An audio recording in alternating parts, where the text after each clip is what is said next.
दोस्तों, अधिकांशतः लोगों के मन में ये विचार रहता है कि ज़्यादातर हिंदू धार्मिक ग्रंथों में धर्म के अलावा भी प्रेम प्रसंग तथा पति पत्नी के दाम्पत्य संबंधों को आखिर क्यों दर्शाया जाता है। एक ओर तो ये धर्म भक्ति करने के लिए मंदिरों तथा मूर्तियों का निर्माण करता है, जबकि वहीं दूसरी ओर खजुराहो जैसे मंदिरों में प्रणय संबंध बनाते हुए स्त्री पुरुषों की नग्न मूर्तियां स्थापित करवाता है। एक ओर तो रामायण तथा महाभारत जैसे महान ग्रंथों की रचना की, जबकि वहीं दूसरी ओर उन्होंने प्रणय संबंधों पर आधारित काम शास्त्र की रचना भी कर डाली। वैसे आपके इन्हीं सब प्रश्नों का उत्तर छुपा है व्यभिचार में।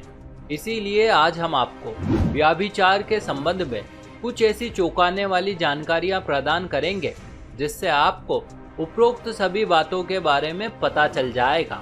साथ ही साथ आप ये भी जान पाएंगे कि कुकर्म को रोकने के लिए प्राचीन ऋषि मुनियों ने क्या क्या प्रबंध किए थे।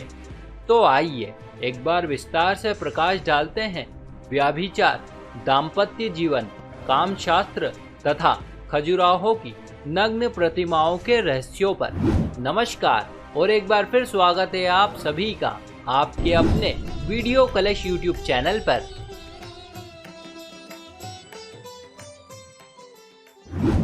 दोस्तों, व्यभिचार को समझने से पहले हमें स्त्री तथा पुरुषों के मध्य बनने वाले शारीरिक संबंधों को समझना होगा। दरअसल जिन प्राचीन ऋषि मुनियों ने शारीरिक संरचना का सूक्ष्म अध्ययन किया था, उन्होंने बताया है कि स्त्री तथा पुरुष की जनेंद्रियां शरीर की अन्य सभी अंगों की अपेक्षा अधिक सजीव, कोमल, सूक्ष्म तथा प्राण विद्युत से युक्त रहती है। एक ओर स्त्रियों में ऋणात्मक विद्युत शक्ति पाई जाती है, जबकि वहीं दूसरी ओर पुरुषों में घनात्मक विद्युत शक्ति का भंडार होता है। अब चूंकि स्त्री पुरुषों में यह विद्युतीय शक्ति घनात्मक तथा ऋणात्मक अर्थात दोनों में अलग अलग होती है, इसी वजह से यहाँ पर प्रकृति के चुंबकीय आकर्षण के सिद्धांत का जन्म होता है। और आप तो जानते ही हैं कि कैसे किसी चुंबक का घनात्मक हिस्सा ऋणात्मक वाले हिस्से को अपनी ओर खींचता है। ठीक ऐसा ही नर नारियों के साथ भी होता है। जब किसी वयस्क नर या नारी को अपनी इंद्रियों के माध्यम से विपरीत लिंग की सूचना मिलती है, तो इससे उनके शरीर में एक विचित्र सा कंपन शुरू हो जाता है और फिर यह कंपन शरीर में एक विद्युतीय तूफान खड़ा कर देता है। आम बोलचाल की भाषा में इसे उत्तेजना या बेचैनी कहते हैं। इस अवस्था में विपरीत लिंग को देखकर मनुष्य की हृदय गति तीव्र तथा सांसें गर्म हो जाती है और तब स्त्री की विद्युत शक्ति पुरुष में तथा पुरुष की विद्युत शक्ति स्त्री के शरीर में जाने के लिए तत्पर हो उठती है। परिणाम स्वरूप दोनों के बीच अंतरंग संबंध स्थापित हो जाते हैं, जिससे कि स्त्री तथा पुरुष के सूक्ष्म तत्व बड़ी ही तीव्रता से एक के शरीर से दूसरे के शरीर में प्रवेश करने लगते हैं। अब चूंकि यह आकर्षण इतना अधिक शक्तिशाली होता है कि इससे मनुष्य के सूक्ष्म शरीर तक जुड़ जाते हैं, अतः इन्हें अलग कर पाना लगभग असंभव माना गया है। इतना ही नहीं, अपितु लगातार बनने वाले यौन संबंधों से रक्त तक का सम्मिश्रण हो जाता है। फलस्वरूप ऐसे जोड़े की पसंद, गुण तथा भावना इत्यादि सभी समान होने लगती है। फिर ऐसे दंपत्ति को एक ही प्रकार का रंग, भोजन, स्थान, संगीत तथा वस्तुएं आदि भाने लगती है। यदि संक्षिप्त में कहें तो ऐसे प्रेमी युगल दो शरीर परंतु एक प्राण हो जाते हैं। संभवतः इसी वजह से हिंदू धर्म में विवाह के बंधन को 7 जन्मों का बंधन माना गया है। अब बात करते हैं व्यभिचार की। दरअसल हमारे हिंदू धार्मिक ग्रंथों के अनुसार यदि किसी स्त्री अथवा पुरुष की कामेच्छा अत्यधिक प्रबल होकर निरंकुश हो जाती है और वो अपने साथी के अलावा भी किसी अन्य से विवाहोत्तर संबंध बनाता है, तो इसे व्यभिचार कहा जाता है। पुराणों तथा शास्त्रों में इसे घोर निंदनीय कृत्य की संज्ञा दी गई है। जैसे जैसे कलयुग अपने पैर पसार रहा है, वैसे वैसे संसार में व्यभिचारियों की संख्या बढ़ती ही जा रही है, जो कि समाज के लिए अत्यंत ही विनाशकारी है। वर्तमान में तो ये भी देखने को मिलता है कि कुछ पुरुष एक दो नहीं अपितु कई महिलाओं से संबंध रखते हैं। वैसे यही हाल कुछ महिलाओं का भी है। इनकी सूची में भी एक से अधिक पुरुषों के नाम सम्मिलित हैं। लेकिन दोस्तों, इन मूर्खों को ये पता नहीं है कि इसके दुष्परिणाम कितने भयंकर होंगे। असल में व्यभिचार हमेशा ही चोरी, भय, लज्जा या पाप के भाव से किया जाता है।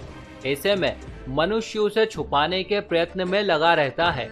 एक ओर तो उसका मन व्यभिचार करने के लिए उपयुक्त अवसर ढूंढने में लगा रहता है, जबकि वहीं दूसरी ओर जब कभी वो अपने इन घिनौने कृत्यों में सफल हो जाता है तो फिर हमेशा ही इस कृत्य पर पर्दा डालने के प्रयास में उलझा रहता है। उसके मन में ये डर बैठ जाता है कि कहीं किसी को पता न चल जाए। बस इसी भय के कारण वो समाज में एक निर्लज्ज, कायर तथा झूठे व्यक्ति के रूप में उभर कर आता है। इतना ही नहीं, अपितु यदि कोई व्यभिचारी पुरुष एक से अधिक महिलाओं से संबंध बनाता है या फिर कोई महिला अपने अंदर एक से अधिक पुरुषों का वीर्य संचित कर लेती है तो इससे उनके रक्त, शरीर, मन तथा मस्तिष्क में अनेक तत्वों का सम्मिश्रण हो जाता है, जिसके कारण उनके जीवन में अस्थिरता, खिंचाव, विकर्षण, तनाव तथा भय का दौर शुरू हो जाता है। और इन्हीं सब दोषों के कारण मनुष्य में सच्चे प्रेम, वफादारी तथा आत्मसम्मान जैसे उत्कृष्ट भावों का लोपन हो जाता है। फलस्वरूप ऐसे दंपतियों का मन कलुषित रहता है और उनके दाम्पत्य जीवन का विकास वहीं रुक जाता है। हालांकि कई बार ऐसा भी देखने को मिलता है कि कुछ पत्नियां तो बड़ी ही ईमानदार होती है। वे पूरी निष्ठा से अपने पतिव्रत धर्म का पालन करती है, किंतु उनके पति बड़े ही धूर्त किस्म के होते हैं। वे छल कपट से भरा आचरण करते हैं। ऊपर से तो ये दुष्ट अपनी पत्नी के प्रति प्रेम भाव प्रकट करते हैं, किंतु अंदर ही अंदर व्यभिचार में लगे रहते हैं। लेकिन दोस्तों, इन मूर्खों को ये पता नहीं है कि जिस प्रकार से इन्होंने इन्हीं के समान किसी अन्य व्यभिचारी स्त्री से संबंध बनाकर उसके दुर्गुणों को अपने अंदर भर लिया है, वही दुर्गुण जब ये अपनी पत्नी से एकाकार होंगे तब अनजाने में उसे भी दे देंगे। फलस्वरूप वो भी इनकी पीठ पीछे ऐसा ही व्यभिचार करने लगती है। आम बोलचाल की भाषा में इसे संगत की रंगत कहते हैं। हालांकि जब इन्हें इसके दुष्परिणामों का पता चलता है तब तक बहुत देर हो चुकी होती है। ऐसे में ये अपना सिर पीटने और पछताने के अलावा ज्यादा कुछ नहीं कर पाते हैं। इसीलिए कहा गया है, जैसी करनी वैसी भरनी। वैसे कभी कभी इसका उल्टा भी हो जाता है। ऐसे हाल में पहले पत्नी व्यभिचार शुरू करती है, लेकिन फिर अनजाने में ही सही, किंतु यही व्यभिचार वो अपने पति को भी सिखा देती है। फलस्वरूप वो भी गलत राह पर निकल पड़ता है। फिर ऐसे में पत्नी अपना सिर पीटने लगती है। लेकिन दोस्तों, व्यभिचार इससे भी अधिक खतरनाक है, अपितु ये ज्यादातर मामलों में तो जानलेवा भी है। हमारे प्राचीन ऋषि मुनियों ने इसे एक अभिशाप के रूप में दर्शाया है। दरअसल उनका मानना था कि किसी भी पुरुष का वीर्य महज पानी की कुछ बूंदे मात्र नहीं है, वरन ये पुरुष के शरीर और मन का सारभूत प्राण सत्व, या आधुनिक भाषा में कहें तो उसका डीएनए है। उसकी एक एक बूंद में असंख्य मनुष्यों को उत्पन्न करने की प्रचंड शक्ति भरी हुई है। और तो और उस प्रचंड शक्तिशाली प्राण सत्व के साथ पुरुष की गूढ़तम तथा प्रकट्य शक्तियां केंद्रीभूत होती है। अतः ऐसे में यदि कोई स्त्री एक से अधिक पुरुषों से समागम कर इस द्रव्य प्राण सत्व को अपनी योनि मार्ग में धारण करती है तो इससे उन व्यभिचारी पुरुषों के पाप एवं पतन प्राण सत्व वीर्य के साथ उस स्त्री के शरीर के आत्मिक क्षेत्र में व्याप्त हो जाते हैं और उसे भी दुर्गुणों से भर देते हैं। इतना ही नहीं, अपितु जब स्त्री की योनि मार्ग में एक से अधिक पुरुषों का वीर्य एकत्रित होता है तो ये आपस में मिलकर कई प्रकार के विषैले रासायनिक तत्वों का निर्माण करते हैं, जिससे स्त्रियों में सुजाग, अतिशक तथा एड्स जैसे प्राणघातक रोगों का जन्म होता है। और फिर जैसे ही कोई पुरुष ऐसी किसी महिला के संपर्क में आता है तो वो भी रोगी हो जाता है।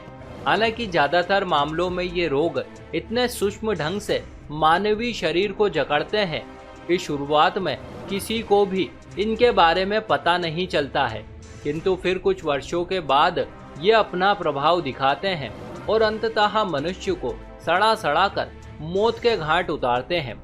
और यदा कदा ये व्यभिचारी यदि किसी संतान को जन्म देते हैं तो इनकी पापमयी मनोवृत्तियों के कारण इनकी संतान भी काम, क्रोध, मद, मोह को अपने माता पिता से विरासत में लेकर ही आती है और निश्चित रूप से ऐसे लोग समाज को अंधकार की ओर ले जाते हैं।